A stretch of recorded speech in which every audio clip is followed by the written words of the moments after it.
નમસ્કાર દર્શક મિત્રો, સ્વાતંત્ર્ય સંગ્રામનો ઇતિહાસ અનેક નેતાઓનો યશોગાથાથી ભરેલો છે. તેમાં સરદાર વલ્લભભાઈ પટેલનું નામ અખંડ ભારતના શિલ્પી તરીકે સુવર્ણ અક્ષરે લખાયેલું છે. ત્યારે હું આજે તમને સરદાર પટેલની ગૌરવગાથા વિશે કહીશ. કેવા હતા સરદાર પટેલ? ઇતિહાસ રચનારના મહાપુરુષો અને ભાવિ પેઢીના ઘડતર માટે પ્રેરણામૂર્તિ એટલે કે સરદાર વલ્લભભાઈ પટેલ. એવા જ સરદાર વલ્લભભાઈ પટેલનો નાનકડો પ્રસંગ.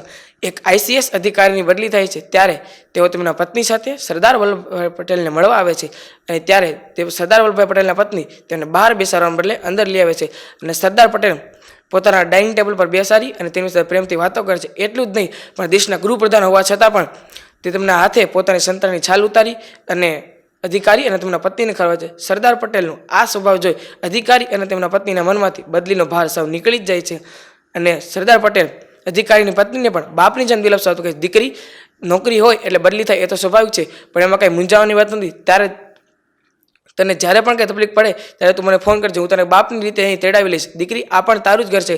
આ સાંભળી એ બહેનની આંખમાંથી પણ આંખો ભીની થઈ જાય છે અને સરદાર પટેલને મળવા આવતી વખતે જે દમથી ભારે ખમ હતું તેનું મન સાવ હળવું ફૂલ થઈ જાય છે અને સરદાર પટેલ બહારથી દેખાતા નાળિયેરની જેમ કડક અને અંદરથી પાણીની જેમ નિર્મળ જોઈને નિર્મળ એ સ્વભાવ અનુભવીને તેમના મનમાંથી બદલીનો ભાર સાવ નીકળી જાય છે. આપણા જીવનમાં પણ આવું ઘણીવાર થતું હોય છે. આપણી પાસે લોકો સામાન્ય માંગણી લઈને આવે ત્યારે પણ તેના પર રોષ કાઢવાને બદલે આપણે જો તેને પ્રેમથી સાંત્વના આપીએ તો તેની માગણી અસ્વીકાર્ય હોવા છતાં પણ તેમની સાથે પ્રેમાળ વર્તનથી તેનું દુઃખ ચોક્કસ હળવું કરી શકે છે.